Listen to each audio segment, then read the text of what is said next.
चला नमस्कार, विघ्नार्थ अकॅडमीत आपलं स्वागत आहे। बघा मित्रांनो, आपण अपूर्णांक हा चॅप्टर आपला चालू आहे।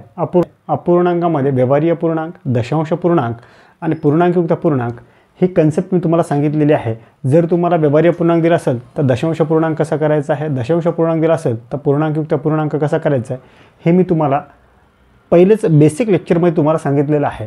आज आपण कोणत्या लेक्चरला चालू करूया तर आपण आज बघूया अपूर्णांकाची वजाबाकी। आणि आपली कोणती सीरीज चालू आहे मित्रांनो ही, तर मित्रांनो ही PYQ ची सीरीज चालू आहे। पोलीस भरतीमध्ये आलेले सर्व प्रश्न आणि टॉपिक वाईज आपण जातो आहे पुढे, ठीक आहे। चला आता बघा काय आहे, तर आता आपण बघतो आहे अपूर्णांकाची वजाबाकी। आणि हा प्रश्न कुठे आला आहे तर गडचिरोली चालक पोलीस भरती 2023 मध्ये।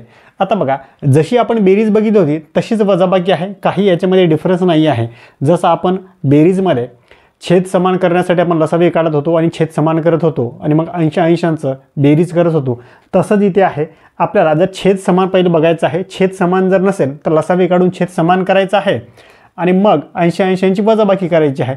वजाबाकी आहे ना, तर वजाबाकी जिथे बेरीज होती तर बेरीज करत होतो आपण। आता बघा किती आहे सर, आता प्रश्न बघा 3/7 आहे वजा 8/9 आहे सर। आता बस याला फक्त आता मला सांगा छेद समान आहे का सर, नाही, 7 आणि 9 छेद वेगळा आहे ना। मग आता तुम्हाला सांगितलं जर दोनच असेल तर कसं सॉल्व करणार आपण, छेदाछेदांचा गुणाकार करणार, मग या दोघांचा करणार आपण गुणाकार। नमसाठी सर तर हे 63 आणि मग काय तिरकस गुणाकार, नमत्रिक सर तर हे 27 वजा चिन्ह आहे ना, वजा 7 सर तर हे 56। आता सर 27 मधून 56 जातात का, तर नाही, पण 56 मधून मग 27 वजा करायचे।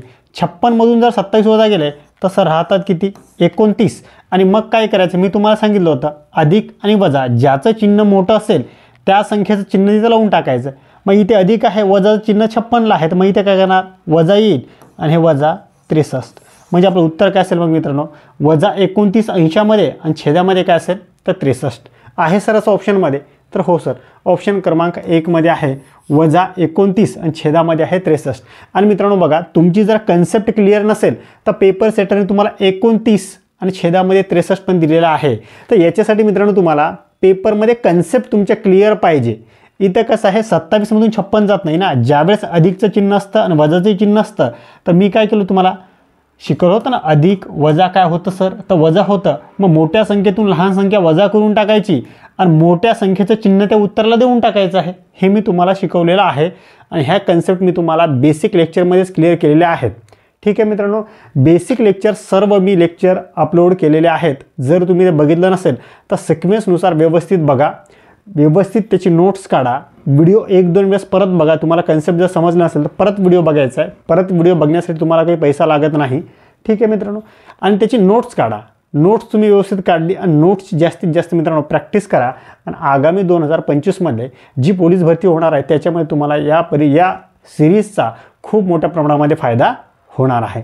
चला ठीक आहे मित्रांनो, जर तुम्हाला मी जे शिकवतोय ती जर कन्सेप्ट तुम्हाला समजत असतील आणि व्हिडिओ तुम्हाला आवडत असेल तर व्हिडिओला लाईक करा, चॅनलला सबस्क्राईब करा आणि हा व्हिडिओ जास्तीत जास्त जे तुमच्यासारखे विद्यार्थी आहेत जे की परीक्षेचा अभ्यास करतात पण क्लास लावू शकत नाही त्या विद्यार्थ्यांपर्यंत शेअर करा।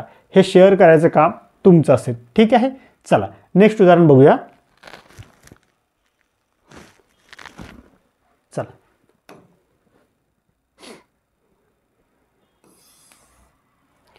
आता बघा, आता हा प्रश्न कुठं आला आहे तर धुळे पोलीस भरती 2016 मध्ये आलेला प्रश्न आहे। आणि मित्रांनो ही PYQ ची सिरीज असल्यामुळे याच्यामध्ये काही न आलेले प्रश्न मी एकही घेत नाही आहे, सर्व प्रश्न आलेलेच आहेत, ठीक आहे। आता बघा काय आहे प्रश्न, काय आहे सर, 53 छेदामध्ये 3 आहे वजा 35 आणि छेदामध्ये किती आहे सर, तर 2। आता 2च अंक आहे ना, तर मी तुम्हाला सांगितलं आहे 2च असेल तर काय करायचं आहे, छेदाछेदांचा गुणाकार करायचा, 3 दुनी सर तर 3 दुनी सर 6 आणि मग काय करायचं तिरकस गुणाकार करायचा, 53 दुनी सर तर 53 दुनी 106 सर हे वजा चिन्ह, 35 त्रिक सर 35 त्रिक सर 105। मग आता सर 106 मधून 105 गेले किती उरतील सर 1 आणि छेदामध्ये 6 आहे सर असं ऑप्शनमध्ये। तर हो सर, ऑप्शन क्रमांक 1 मध्ये आहे आपलं पहिलंच उत्तर असेल।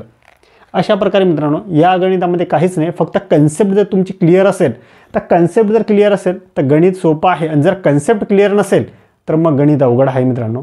गणिताची व्यवस्थित प्रॅक्टिस करा. इथून पुढे 6 महिने तुमचा वेळ मला द्या आणि ही सिरीज फक्त व्यवस्थित बघा. तुमच्या गणितामध्ये 100% मित्रांनो सांगतो की इम्प्रूव्हमेंट होणार म्हणजे होणार. ठीक आहे. आणि मित्रांनो एकच सांगतो की हा व्हिडिओचा जसं तुम्हाला फायदा होतो आहे तसं तुमच्या मित्रांना जर व्हावा अशी तुमची इच्छा असेल तर हा व्हिडिओ शेअर करा.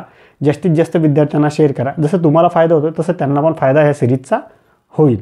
ठीक आहे. चला तर बघा हा प्रश्न किती सेकंदामध्ये सॉल्व्ह केला आहे आपण. लागतं केला जास्त वेळ. जास्तीत जास्त 5 ते 7 सेकंदामध्ये सॉल्व्ह होतोय. ठीक आहे. चला नेक्स्ट उदाहरण बघूया.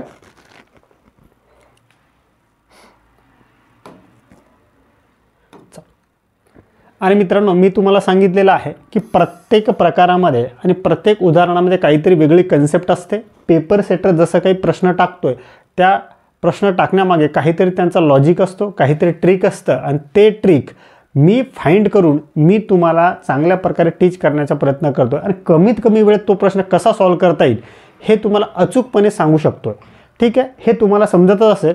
तुम्ही जर व्यवस्थित पहिल्यापासून व्हिडिओ बघत असाल तर तुम्हाला लक्षात येत असेल की कमीत कमी वेळेत आपण त्या गणिताला कमी वेळेत कसं सॉल्व्ह करू शकतो हे तुमच्या लक्षात आलं असेल. ठीक आहे. चला आता हा एक्झाम्पल बघा. या प्रश्नामध्ये काय म्हटलं बघा. 5/3 आहे सर व 5/7 आहे सर. मग फक्त याला सॉल्व्ह करायचं आहे. आता काय असेल 2 असेल तर बघा छेदाछेदांचा गुणाकार करायचा. 7 सर 7 सर 21 आणि मग असं तिरकस गुणाकार करायचा. 7×5 हे 35 वजा 3×5 सर हे 15. मग आता 35मधून सर 15 वजा करायचे. 35मधून 15 गेले सर हे 20 आणि छेदामध्ये सर 21. म्हणजे हेच काय असं सर उत्तर आपलं उत्तर असेल. आहे सर असं ऑप्शनमध्ये. हो सर 20 छेदामध्ये 21 हे आपलं आहे 1 नंबर उत्तर. आणि मित्रांनो 21 छेदामध्ये 20 पण तुम्हाला उत्तर दिलं आहे. तर याच्यासाठी मित्रांनो कन्सेप्ट तुमची क्लिअर असणं गरजेचं आहे. जर तुमच्या कन्सेप्ट क्लिअर असतील ना तर गणित कितीही फिरवून टाकू द्या तुम्ही त्या गणिताला फिरणार नाही. ते गणित तुम्हाला क्लिअर होईलच. चालते. ठीक आहे मित्रांनो. या प्रकारे तुम्हाला अपूर्णांकाची वजाबाकी याच्यावरती पोलीस भरतीमध्ये आत्तापर्यंत आलेले हे एवढेच उदाहरण होते. आता या उदाहरणावरती तुम्हाला जर कन्सेप्ट समजली असेल अपूर्णांकाची वजाबाकी काय. आणि मित्रांनो तुम्हाला एक सांगतो अपूर्णांकाची बेरीज आणि वजाबाकी आणि हा जो अपूर्णांक चॅप्टर आहेत ना अपूर्णांक या चॅप्टरवरती तुम्हाला कोणतीही पोलीस भरतीचं प्रश्नपत्रिका काढा त्याच्यामध्ये तुम्हाला 2 ते 3 प्रश्न हमखास दिसतातच. त्याच्यासाठी अपूर्णांक हा चॅप्टर व्यवस्थित करा. अपूर्णांक या चॅप्टरवरती जास्तीत जास्त प्रॅक्टिस करा. आणि जर तुम्ही जास्त प्रॅक्टिस केली तर त्याच्यावरती त्या प्रकरणावरती आणि त्या विषयावरती तुमची पकड मजबूत होत राहते. त्याच्यासाठी प्रॅक्टिस जास्तीत जास्त करणं हाच यशाचा सर्वात सोपा मार्ग आहे. याच्याशिवाय दुसरा मार्ग नाही आहे. जर तुम्ही यशाला शॉर्टकट बघत असाल मित्रांनो तर शॉर्टकटमुळे यश भेटत